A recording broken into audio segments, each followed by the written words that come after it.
upon us, and it's hard to believe, but we are in the month of June. It is June the 2nd, 2021, and this is the Power Hour coming to you live every Monday through Friday, 6 a.m. to 7 a.m. at WURD, Word Radio. You can find us on all the different kind of platforms and media.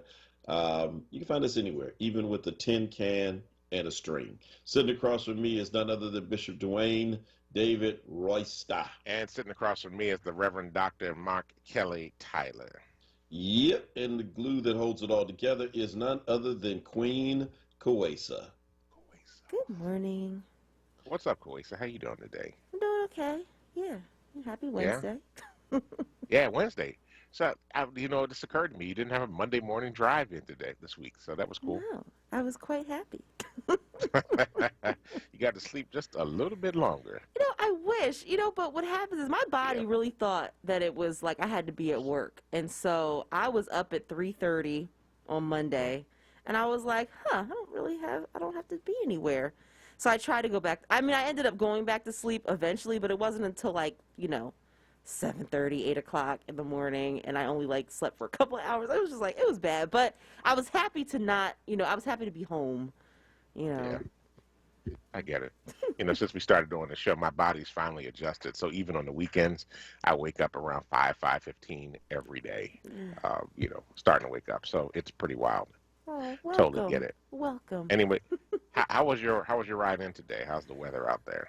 Weather's not too bad. It's a little cool, but not cold. It's a nice spring morning. The mosquitoes are out. They are definitely out here, and the traffic not too bad at all. Really, didn't run into any issues. Nobody was driving like a banshee. It was a pretty smooth ride in. Good, good, awesome. Well, thank you for that. You're welcome. Yeah. She suffers for you folks. How are we doing on social media today? Are we better today than we were yesterday? Yes, we are. So we're up on Facebook and we're up on YouTube as well. So check us out, y'all. Yeah, we want to thank the YouTube people for allowing us to send Facebook people over there yesterday. YouTubers are so nice. They don't throw any shade or anything. I gotta tell you, if it was the other way around, and Facebook people had to entertain you all as refugees, social media refugees, Facebook people would be giving you all the business. Oh wow! Don't come over here now. Don't come over starting no stuff. I'm telling you, man, Facebook is a different animal, isn't it? It is indeed. Yeah. So, and today we're on Twitch too. Don't forget Twitch. Although I have absolutely no idea what Twitch is. None whatsoever. It's a gaming platform. Okay. So, that's all I can tell you. I've never been on it, so I don't really know. Yeah, it's for gamers and and for I guess new kind of podcasts and things like that. People are using it. Yeah, believe it or not. Yeah, in fact, I'm trying to find our live now. I can't, for whatever reason, I can't find it on Facebook, but it's cool. I know Sarah saw it. And glad to see all of you all this morning. So Nikki O'Tim, Reverend Tyler, I went to the movie, saw Wrath of Man. I was masked up until I realized I was the only one in the theater. That's funny. Yeah, I'm telling you, like I said, when I went, it couldn't have been more than 5 people there, as I said yesterday. And the funniest thing was, somebody started coughing. It reminds you, there's always somebody in a movie theater, just has this really bad cough. Even though they were real far away from me, man, I was like, where's that mask? Man, even though I'm vaccinated. Somebody walking down the street, all this pollen floating around out here and everything, folk with their allergies, they start coughing. Everybody starts looking like, what you got? Oh, bro, yeah, you can't cough around people anymore. No. So listen, we're gonna have Helen Gim on today, Councilmember Gim. Yesterday, her committee led a press conference on what they are hoping will contribute to stem the violence in Philadelphia, especially with young people. Mm-hmm. You and I were both a part of that press conference, and along with a number of other city council members, committee members, Gautier, Thomas, Kenyatta Kenyatta Johnson, Kendra Catherine Brooks. Gilmore Richards, Yeah. and yeah, Kendra Brooks, Mark Squilla. So they had a lot of support out there, and it was at the Hawthorne Community Rec Center.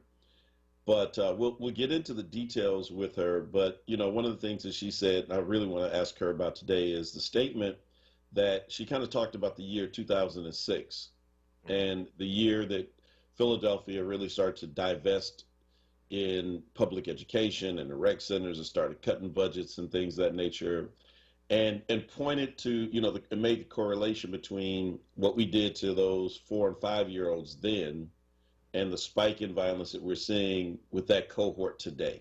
Mm-hmm. And I mean, I don't know about you, because there was a lot that was said yesterday in the report that came out from the Committee on Children and Youth, and what they're calling for, this as we've said, as I said repeatedly, dropping the bucket, but right. It is a start in the right direction for a minimum of $50 million to be invested in those same kind of programs that were cut 15 years ago. But yeah, I don't know about you, but I kind of got stuck there hearing that and thinking, like, this is like farming. The seeds you plant today are going to come back and either be weeds or there'll be something that's fruitful. Yep. And we planted weeds in 06, and that's what we got. I'm trying to remember if that's the year that we started cutting back on library hours. We cut back on everything. I mean, I think we were kind of moving in some austerity direction. Mm-hmm. And we were really cutting everything. Yeah, so she'll be on with us today to talk about that. And so before she comes on, though, one of the things I wanted to get into is mm-hmm. what's going on with Naomi Osaka.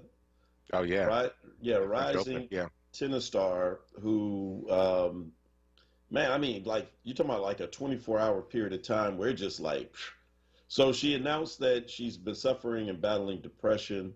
Mm-hmm. And has not been helped by having to deal with the media during, these major events, which is a part of the contract, right? If you're going to get these checks, you have to go before the media and do media time. We see it all the time with NFL players, NBA players. People just don't have the patience for it. She said she couldn't do it and was fined $15,000, which is like literally she wouldn't know somebody stole $15,000 from her. So it wasn't about the money. But ultimately, she just withdrew, citing that it was her mental health just couldn't deal with this at the moment. And, so when she said she couldn't do it, it unleashed a backlash from the media. But what they weren't prepared for was the return fire from pro athletes around the world who quickly came to her defense. I kind of felt the same way when I heard. I'm like, why are you guys like messing with this young girl? Well, she's a young woman now. She's 23. When she came on the scene, she was a teen. Right. But I'm like, her whole life has been this. I don't know how anybody cannot, just kind of just cut somebody a break in a moment like that. To tell you have the mental health problems, it's not like you can see it on the outside. Right. I don't know how this is all striking you, but it's been bothering me. I mean, first of all, the fact that they fined her for that, she's acknowledging she has a problem, right? According to the American Disabilities Act, if this was in America and she said that, they have to make accommodations for her. Mm-hmm. Which, I guess they don't have to do in the French, in the French Open because it's in France and stuff like that. But, you have to make accommodations. If people have documented history of a health issue that, creates some level of disability, you have to make accommodations for them. So, but the problem here was, it wasn't just that she decided not to do that, press thing at French Open. It was also the other Grand Slams leaders came after her at the same time and basically said, if you plan on playing in our tournaments and you do not do this, we will prevent you from playing in our tournaments. So now, I don't know if you saw the latest, she's actually taking a break from tennis. She just decided to take a break. All this in the 24-hour period? Yeah, it was in the paper this morning that she's going to take a break from tennis. She's stepping away to deal with her own mental health. And I'm just like, come on, really? I mean, this is, I understand this in the contract, but I mean, what was the football player that didn't like doing the media thing? Marshawn Lynch. Yeah, and he would just go there and he had one word he said all the time. Every time they asked him a question, we just said the same thing because he didn't want to do it. It's not everybody's forte to get up and speak. And, she said she's an introvert. People know that she's an introvert. She has social anxiety. It's documented. She says that she wears headsets when she comes onto the court. She always does have a headset. I thought it was just some Gen Z thing, but now I understand it's to calm her social anxiety and to block out all the noise and the people and the cheering and everything, so she can just focus in on her game and not be distracted by all the people that are around her.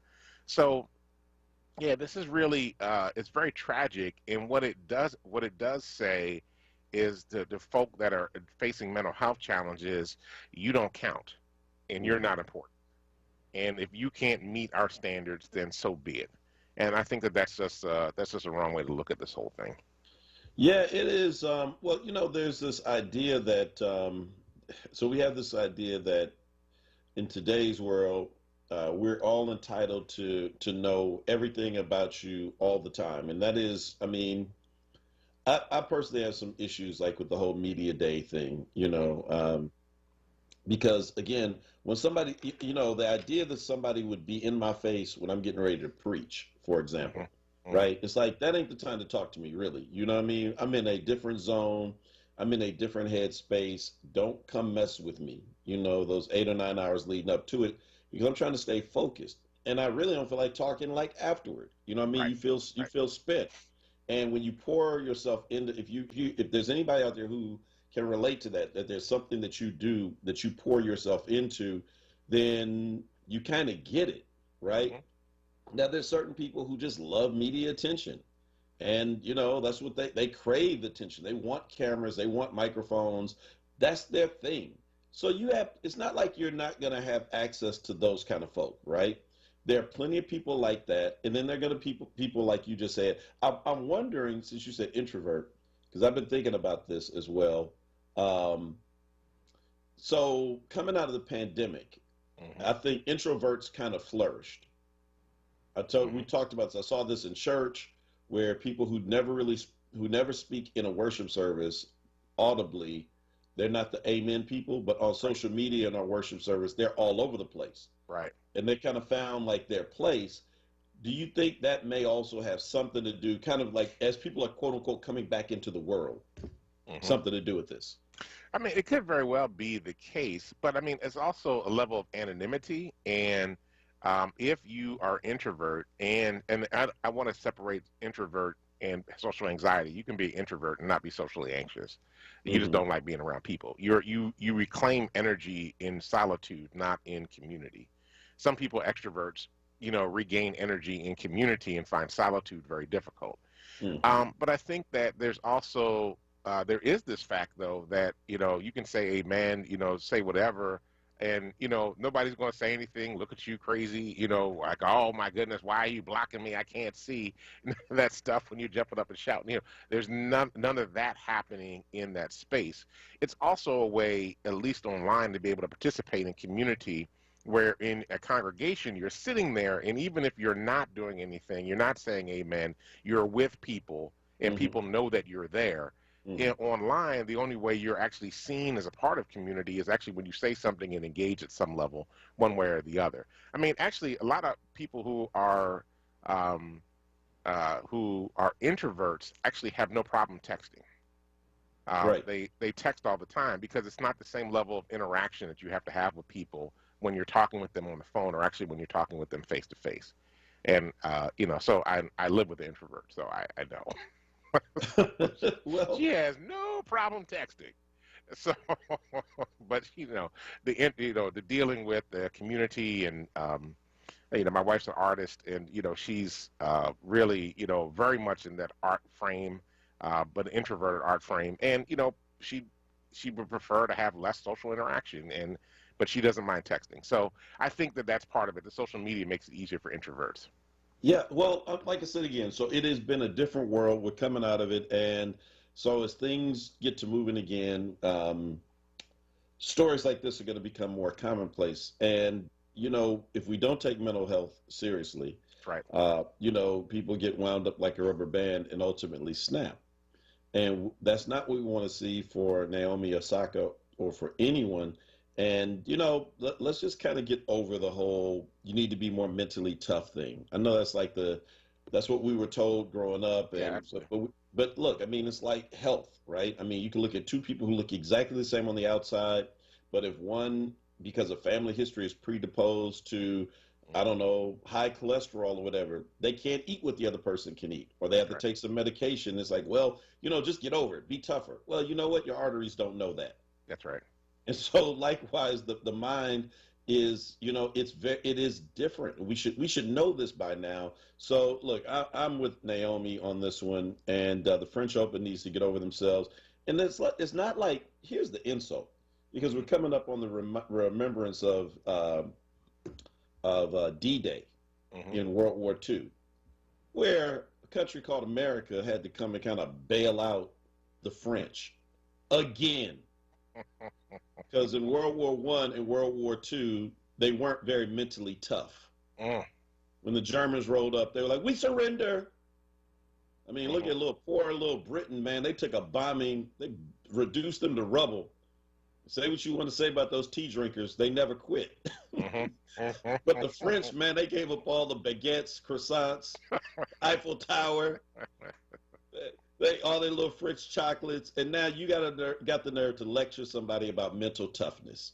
Really, France? Of all countries, to tell somebody you're not mentally tough enough, France? Please. We got to go to commercial break. When we come back, we'll talk to a real tough person. Councilmember Helen Gim about an initiative the City Council and a number of her colleagues, as she shouted out yesterday, are working on. Actually started with Councilmember Kenyatta Johnson on an effort to find real investment into young people to stop these killings long term, not a Band-Aid, and that's what we're talking about. This is the Power Hour. Don't you move. AARP proudly celebrates our historic 156th anniversary of Juneteenth, June 19, 1865, when the last slaves were finally emancipated in Texas. We free? That's the compelling question they asked then, and we still ask today. After over 400 years of building this country, African Americans, as in 1865, are last to America's table. We honor our ancestors and continue to pose their question. We free? Freedom, freedom.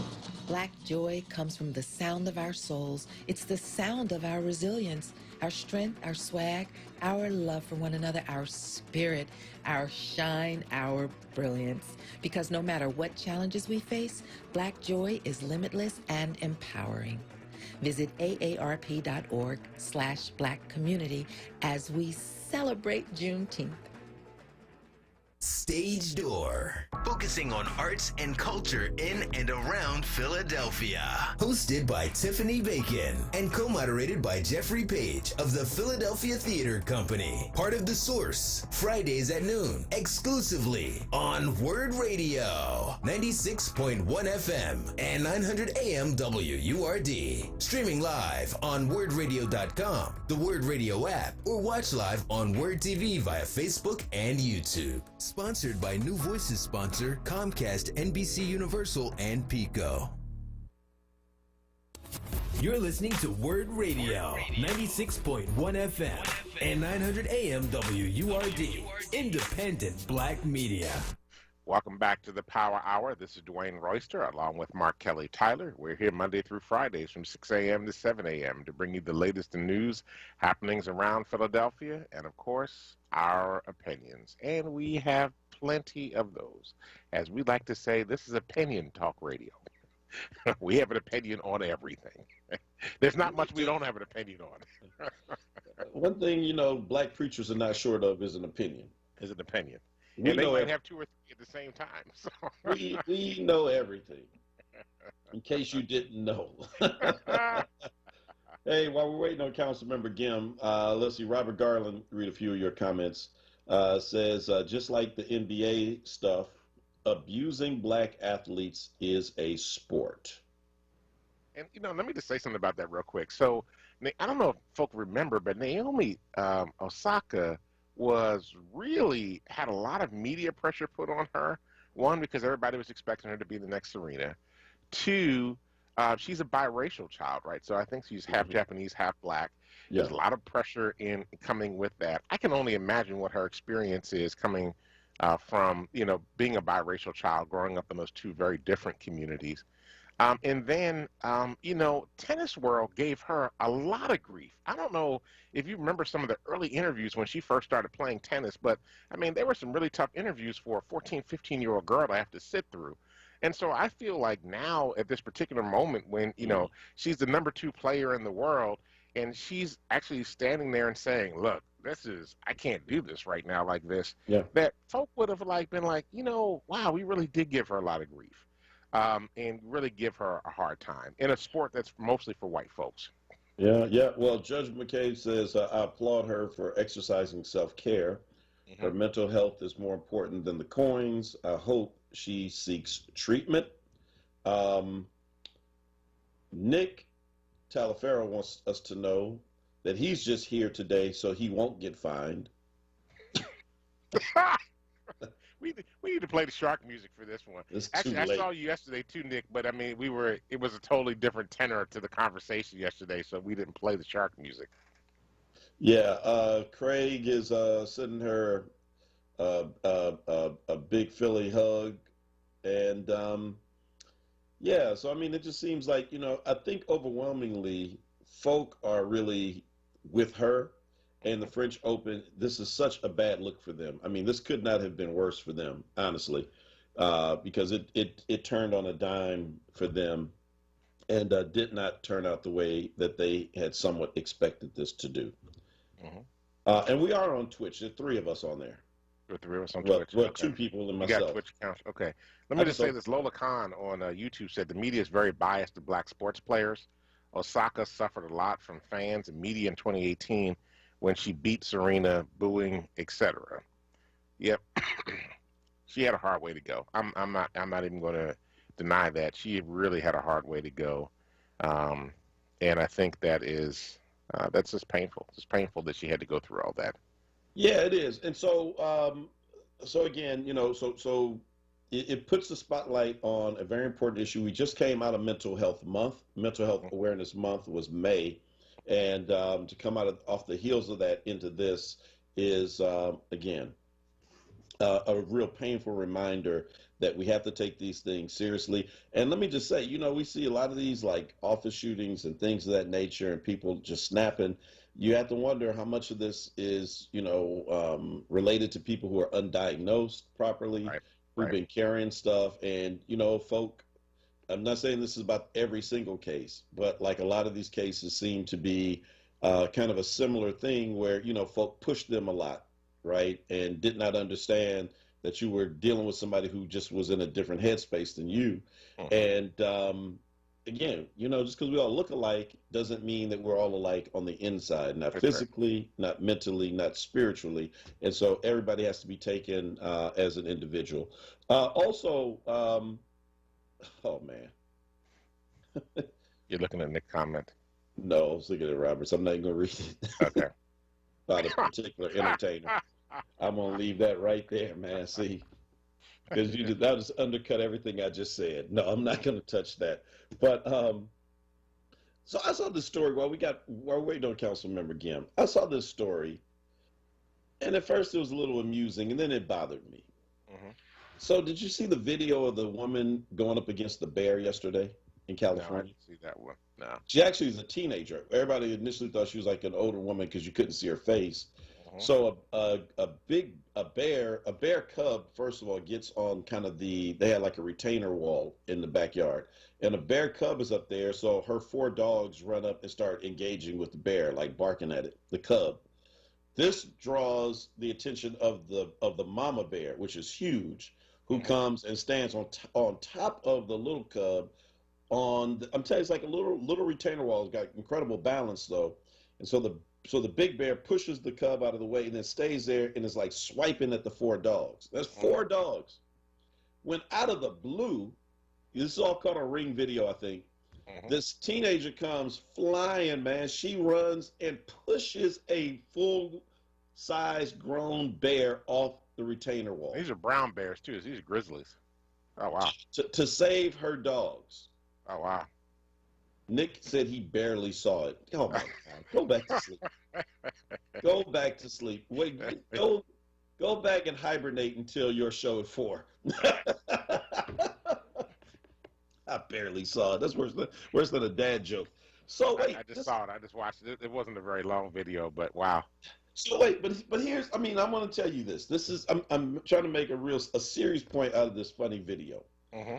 First of all, the fact that she had 4 dogs, I'm like, my life for one of 4 dogs, I'm sorry. You know, if y'all don't come back when I call you, I don't really know what to say. I mean, I love dogs. You all can criticize me all you want, but I ain't about to put my life on the line for a dog. Period. Full stop. And these were like pups. You couldn't, you know. So anyway, that being said, you know, the critical mind hit me and it said, why couldn't somebody have done that to Derek Chauvin? Wow. Wow. Wow. You would risk your life with a bear defending its cub. Mm-hmm. There is nothing more dangerous than standing between a bear and her cub at all. That's right. You will get mauled. 2 cubs there too. 2 cubs. I didn't even see the second one. You will get mauled to death. Right. And you're going to do that for 4 dogs? Look, if they get one, I'm sorry. I still got 3 dogs. But for 9 minutes and 29 seconds, people stood there and nobody thought to push Derek Chauvin off of George Floyd. When can we get the same consideration as dogs? Yeah, I hear you. Well, I mean, you know, it's guns too. No. Like, yeah, you got a gun, but dude, it's a bear with a claw that, look, if that bear got hurt one time, man, that could have been it. It's not like there was no imminent danger running. She didn't think, though. My point is, she didn't hesitate. It was not even a concern. It was, I will risk my life for my dogs because I love them that much. Mm-hmm. And yet, time and time again, we watch black folk abused by authorities, and nobody, because what? We say, well, it was too dangerous. You think this wasn't dangerous? Like, when do we get the same consideration as a puppy? I hear you on that. I hear you on that. You know, I have said on this show before that if George Floyd was a dog, there's no way anyone would have sat there and watched this man kneel on the neck of a dog for 9 minutes and 29 seconds and not intervene with that dog crying and those, like, just the emotion it evokes. But yet you can kneel on a black man's neck for 9 minutes and 29 seconds and it doesn't do anything to you. It's actually interesting. Dr. John Powell from the Haas Institute in University of California, Berkeley, who leads the Haas Institute for an Inclusive Society, who's done like deeper research into the Harvard implicit bias study, says that African American men in the implicit bias scale come up to other human beings as an angry barking dog, not just a dog, but an angry barking dog. And, you know, so I wonder, you know, if it's, you know, a big German Shepherd or a big Lab or a Great Dane or whatever, you know, Pit Bull, Bull Mastiff, whatever it is, we come across people mentally at the same level as an angry barking dog. So I wonder, you know, if they're okay with the little fluffy puppies, but if it was an angry barking dog, if somebody had done something to that, that might be very different. So, you know, I mean, it just makes me think about that when you say that, you know, we're so dehumanized, right? We're not even seen as human not in the conscious mind, but in the unconscious mind, right? It's the unconscious mind that causes people, when they see a black man walking down the street, to literally cross over and grab their purse, and people don't even realize they're doing it, right? It's the unconscious mind that leads them to do that. And so this is this deep level unconscious mind that allows them to see us as dogs and allow them to see George Floyd as nothing more than an angry barking dog that needed to be put down. And that's how those cops were looking at him that day. Yeah, I mean, well, look, and we also continue. You know, what also comes up all the time is this. I can't remember who always makes this point on the show. One of our callers, the idea that you know, black folk are supposedly inherently. Allegedly we're inherently inferior in every way except that we can take more. Right. Right. So we can take more of the load with work. We can, take more pain. We could take more abuse. So maybe that's why people are so quick to just throw Naomi Osaka under the bus, right? You should be able to take this. Look at you. You're black. Come on. It's just a camera. It's just a question. It's an interview.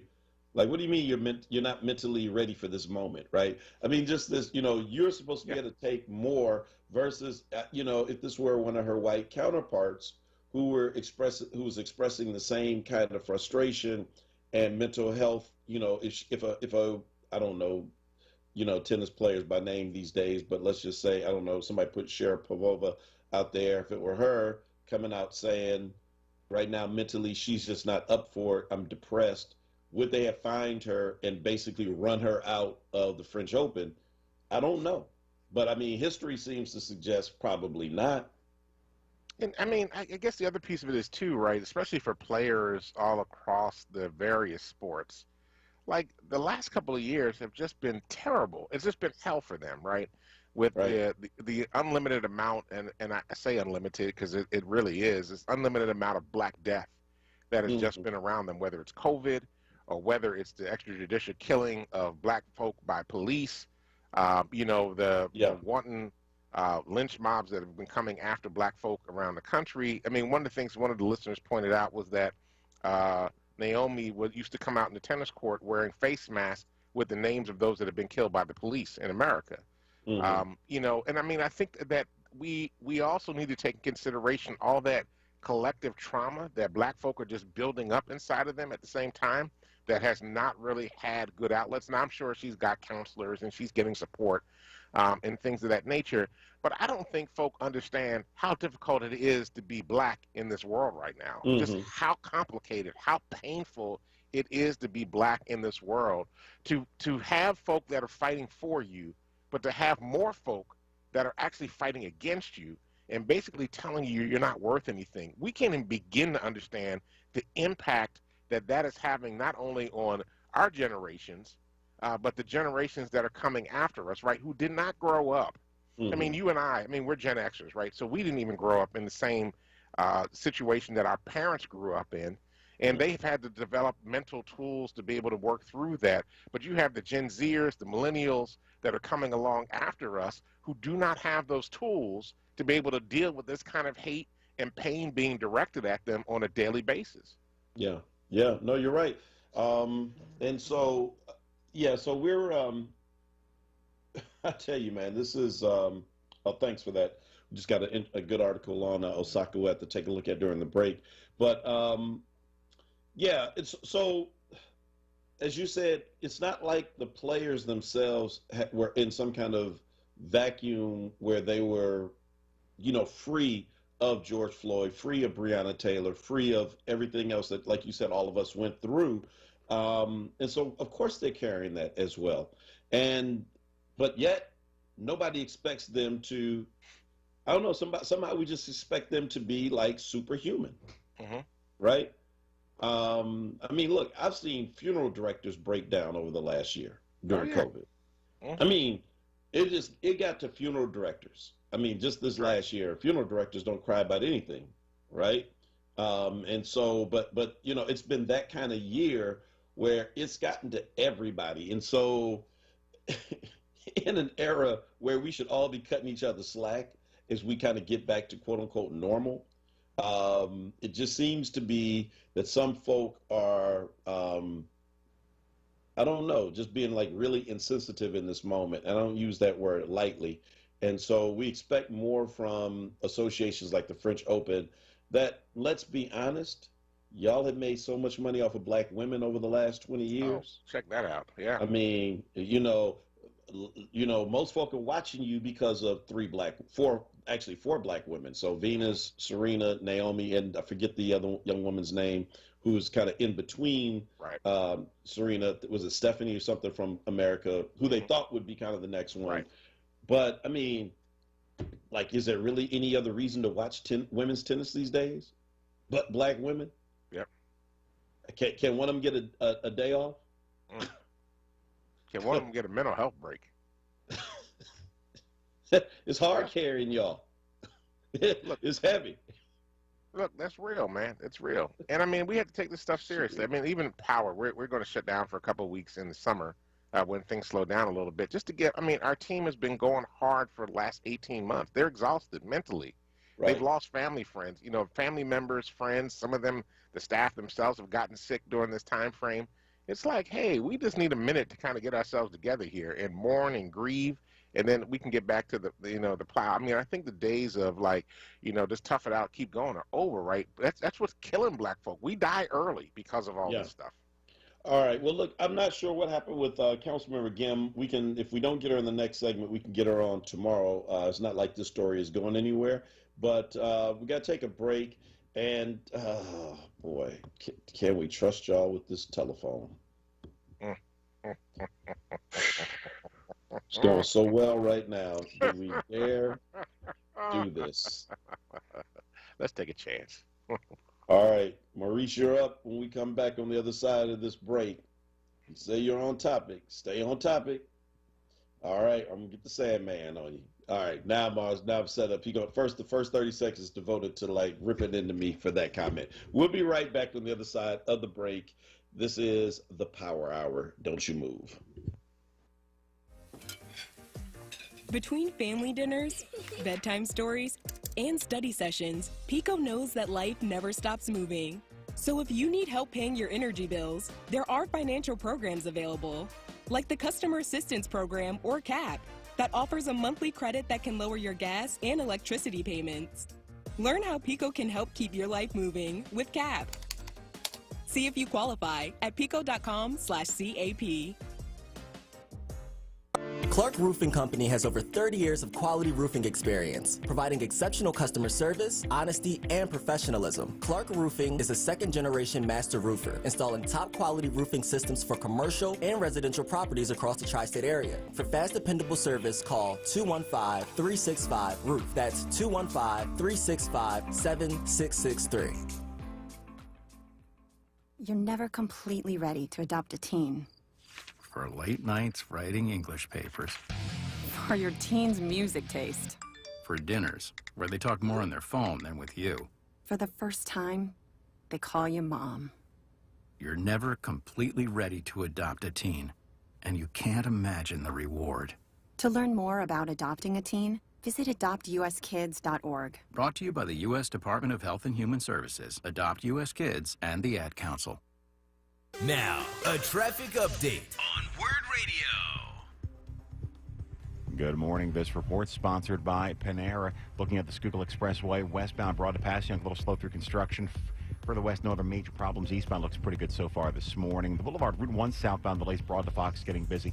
Westbound Vine Expressway, Light Parkway through the Schuylkill Expressway. Southbound 95, you're jamming that Cotman down the bridge through construction. Then jam Betsy Ross through Girard. Accident there now being worked on, so that's going to be one big heavy delay now approaching Cotman down through Girard as a result of that crash. Northbound looks good. 55 North Deptford into 42 getting a bit busy. At Panera, dinner is hot and ready to serve. Grab the creamy mac and cheese and a bread bowl, the classic bacon turkey Bravo sandwich, or try the new Chipotle chicken and bacon flatbread pizza. Order for dinner tonight with delivery or pickup. Availability and pricing may vary. For more traffic information, log on to sigalert.com. Jim Bachman with your Philadelphia area traffic. Now, a WURD weather update. Here's NBC 10 First Alert meteorologist Crystal Cly. Good morning. Our Wednesday similar to our Tuesday. We're talking mostly cloudy conditions with our high getting up to 80 degrees, which is right around average. Tonight dropping to a low of 64. And in the early morning of Thursday, we start to see showers developing, some of which could be quite heavy. And we are looking at an isolated thunderstorm threat. Better chance for thunderstorms will be with the second round of storms that comes in later in the day Thursday, afternoon into early evening. Those could pack a punch. The forecast high on Thursday at 80. I'm NBC 10 First Alert meteorologist Crystal Cly.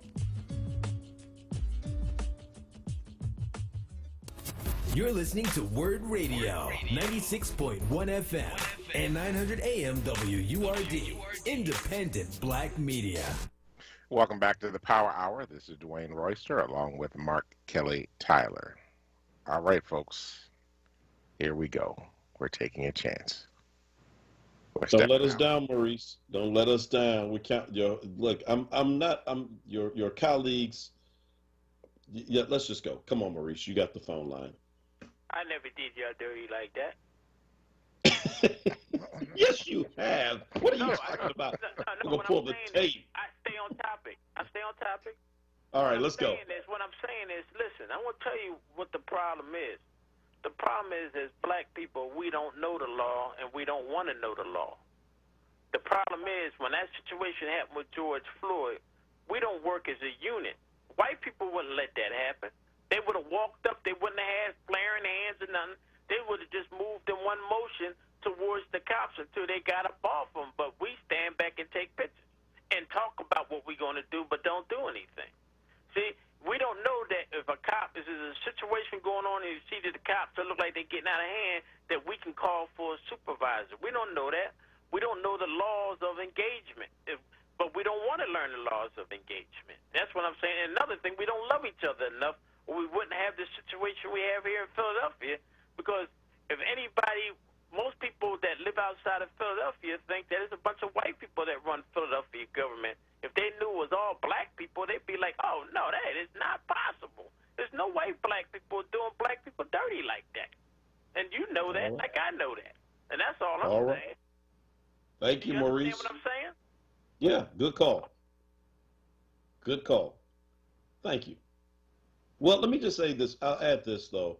There weren't just black people around watching George Floyd die. There were white people, too. Mm-hmm. And there were people who knew the law. There was, which was an EMS person there? Yeah. Who was trying to tell them, and they wouldn't let her near. Hell, there were 4 other cops there. Yeah. Plenty of people who knew the law who should have pushed him off. And like I said, I can't even imagine under any circumstance where 4 cops would literally watch a cop choke a dog to death. Mm-hmm. Nobody. I mean, you wouldn't do it.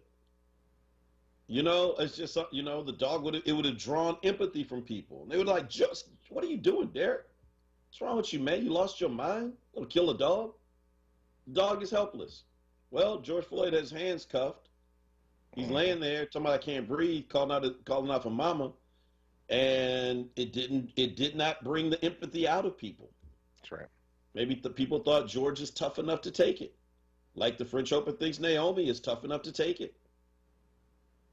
Hey, what do I know, man? I'm just an opinionated talk show host from 6 to 7. No, I think you're right on the mark, man. I think you're 100% right. Folk, was it Judge McCabe said something earlier? I don't know if I can find it again. She said about the myth of the super black woman and the what was the evil black man or something like that. So, yeah, yeah, super strong black woman and the black man who's like just the super predator. Yeah. So, dare we open the line for one more call? Let's try it. Let's see what happens. Michael from Abington. Hi, how are you today? I got to say something. First, I'm going to get on your topic, and then let me just say what I want to say. First of all, as far as George Floyd goes, I know a million people in every walk of life, white, black, purple, green. I've never yet heard one person who, after 2 seconds of seeing the film, didn't say, guilty as sin, he's going away forever. So leave it right there. I've never, ever, ever heard people, even people that I consider racist against blacks, are like, guilty as sin, going away forever. So I'm going to say that. But here's my problem. I think if I called you every day, and I think you're actually part of the problem, I think if I called you every day and gave you 3 words out of the dictionary that I just put my finger on, it could be anything. I could say school bus, that you could twist that into a racial, diverse attitude that you would push out to your public. And I think this is a huge problem. And I could do it every day. I could say to you, school bus. I put my finger down and saw green plant. You could take that and say, hey, Michael, how that race Michael, hold on. Hold on, Michael. 1 second. Go. Do you know why? Are you familiar with Brown versus Board of Education, that decision? Well, what are we going to do? One legal decision, and we're going to say that it's a simple question, Michael.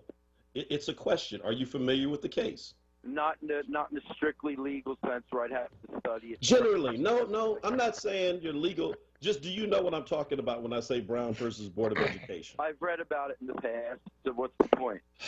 So Okay. look, you can talk about school busing. Oh my God. Royster, wait. Okay. Brown versus Board of Education. Hold on. The land. All right, Quace, you can drop Michael. So, thank you. He put his finger in the dictionary, hit school bus, and said, I can make it racial. Brown versus Board of Education. It was a case that was not just the case in Topeka, Kansas, with Oliver Brown, who was an AME preacher, Bishop Royster, trying to get his daughter into a better school in Topeka. But it was wrapped up with multiple cases, including Wilmington, Delaware, where the lead attorney there was also an AME, Attorney Redding out of Bethel AME Church in Wilmington.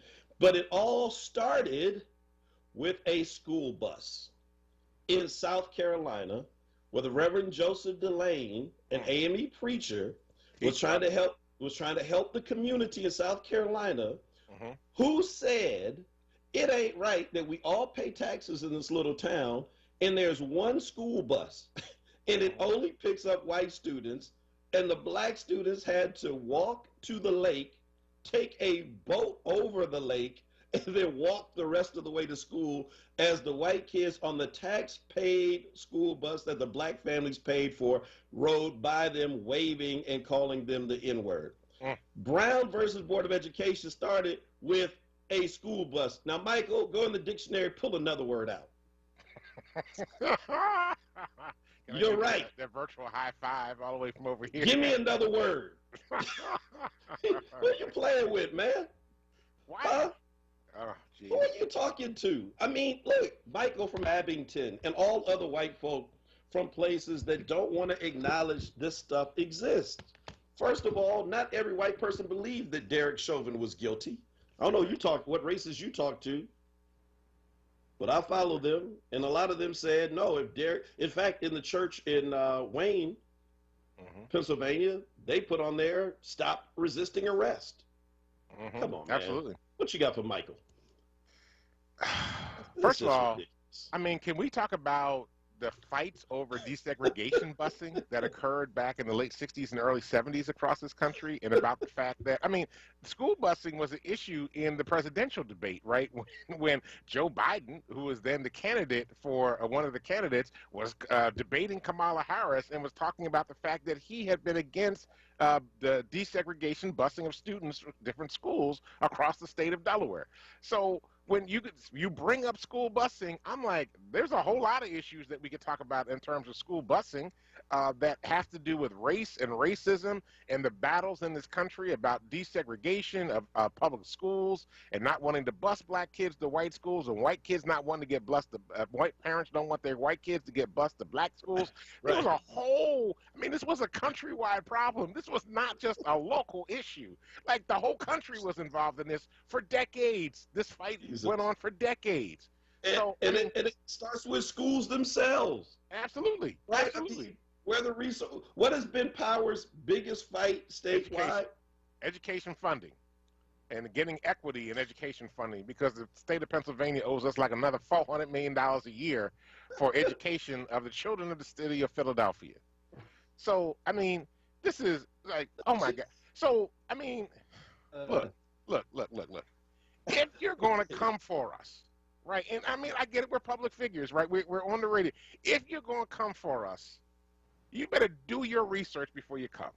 Just do your research, please. Man, don't come like that, though. You know, and if you're gonna go in the dictionary, you better get a better word. Let me tell you, because this is America, bruh. After 400 years, ain't many words that have not been touched by white supremacy and racism. No, I mean, you're gonna bring Iron Board. Yeah, talk about all the black women who had to press white people's clothes for free. Yeah. Leslie said we need a new segment called Michael from Abington and his dictionary. First Lady Tyler also made another comment on here. She said that's because racism is American as apple pie. There you go. It is indeed. Our former chief public defender, Kier Bradford Gray, says you should put your finger on the dictionary and let's see what lessons on race we can discuss. Invite the moderate racist and people who don't think racist behavior still exists. And then one final one before we get out of here. Asa Khalees says Michael is the poster child for stupid. Well, I'm not gonna say it. That's Asa. But I mean, look, like that you just, Michael, you kind of just made our point today. Thank you. I appreciate you. Thank you. All right. Well, look, everybody, thanks for listening to the Power Hour today. We deeply appreciate you. Thank you, Reverend Tyler, for everything you do. Kwesa holding down the boards. Thank you to everybody that's listening to us on Facebook and YouTube, on the air, through the app, through Twitch. Hey, those of you that are listening to us through Alexa, hey, Alexa, turn on WURD Radio. Stay tuned now for Wake Up with WURD with Solomon Jones. And family, do us a favor. Go out, change the damn world, because if you don't, nobody else will. Peace.